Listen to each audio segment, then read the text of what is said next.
The video for May the 25th, 2017 is entitled Letting Go and Reconnecting.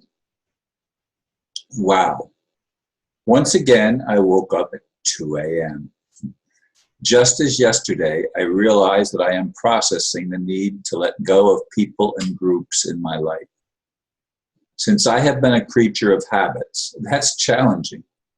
Well, today was very different than yesterday in this respect. When I came to the computer, one of my friends from Australia reconnected with me. We chatted for a good while, texting each other.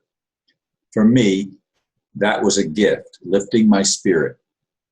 In fact, she and I may be connecting with others from down under in the near future, possibly making some videos together. There are a few new doors that may open up for me. Indeed, God does work in unexpected ways. Yes, it was very unexpected to reconnect with someone that I hadn't talked to for a good while. And the exchange was actually probably about an hour. I don't know, I didn't time it, but I imagine it was about an hour or so that we were sending messages back and forth on the computer, and probably going to set up a conversation on Skype or Zoom or something in the near future. And she's meeting with some friends later this week, and there's going to be some news perhaps to be shared at that time. I don't want to preempt that at this point, but there are some things that are going on that for me and for her seem like they're very, very positive. And I'm looking forward to the possibility of sharing them. Well, that's the introduction. I spent a lot of time yesterday listening to David Icke again and rehashing some of the things that he's been trying to wake up humanity in regard to what's going on in the world, in the geopolitical sense, in the economic sense, with the Illuminati and the others, the other non-humans or whatever they are, the hybrids or whatever kind of beings they are. They're not benevolent, and they are the Zionists, and not all Zionists are bad, don't get me wrong, but many of them are. Many of them at the highest levels anyway play a very, very dark role in human events. And hopefully their time is coming to an end, and some of their exploits that they're trying to get going on the planet now at this time will fail, including some of the things that perhaps Donald Trump is being entrapped in. I mean, Donald Trump to me is still a mystery. I mean, as I've said before, I have friends that think he's wonderful.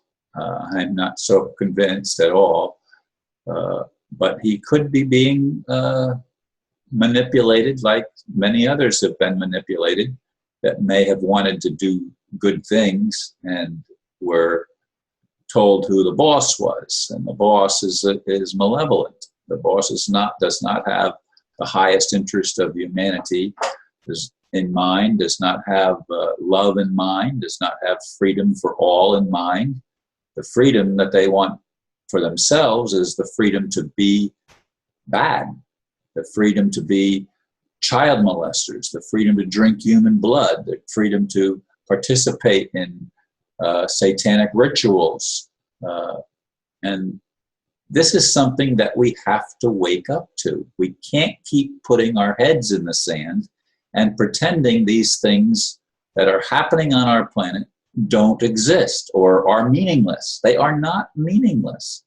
And taking a neutral stand is insane. How can you be neutral in regard to crimes against life itself and crimes against humanity in particular? How can that be a neutral thing for anybody?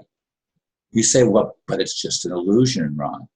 Yes, but albeit a very persistent illusion, and the one that we have to deal with. It's the illusion that has been created, however that happened, it has been created to bring us to a place of greater understanding and to bring us to a place where we realize that we have to make a choice.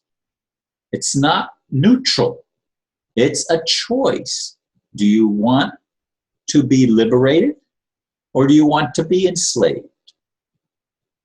And if you want to be liberated, there are steps that you have to take, including embracing the whole thing. When I say embracing it, I don't mean accepting it. I mean embracing the reality and not escaping it by saying, well, it's just an illusion or it doesn't matter. It does matter. Don't you understand that people are being abused, including and especially children, are being abused by these beings that are so evil and so malevolent? And to not care means you don't love. Love takes action. Love does what it can to protect when there is something that's threatening. And there is something that is threatening all humanity, and it has been threatening and taking advantage of humanity for millennia. But now we're waking up. Now we have the possibility of actually doing something about it. Are we going to? Or are we going to play the dark role of pretending to be light while hiding our heads in the sand and not getting involved and being neutral? Neutrality is insanity when it comes to things like this. Now, what we resist persists may be true in the respect of things that are internal to us. But in the world that we live in, the external world, which is probably also internal to us in some way, but it's external to us as we perceive it. And that is not something that we can just simply brush off. As I keep on saying, we have to resist evil in the external world. And it begins maybe in many respects by taking a stance in our internal world. Truthfully, I mean, it has to happen there too. Whether it happens in the external world first or the internal world first, to me it makes no difference. It makes no difference. Some people say, well, it's got to start inside. Well, does it? I mean, our awakening, however our awakening happens, it has to happen. And we can't love everything because there are some things that shouldn't be loved. They should be resisted and despised because they do not serve anyone's highest good, not even the malevolent ones that are doing it. It doesn't serve their highest good because it doesn't allow them to ever awaken. It doesn't allow them to transform and be repentant and come home to a loving God. Ultimately, everything does, I think, hopefully get reconnected and that nothing is lost. But I can't guarantee that because some have chosen not to be connected. And that's a choice that has been made by some beings.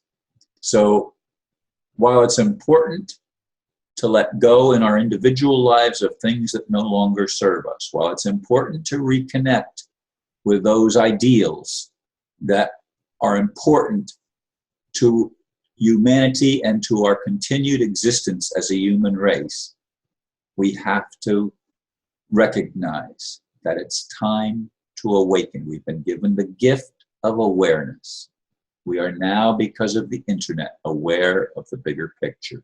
Let's look at it objectively, honestly, and with love. I leave you with that, and thank you for listening.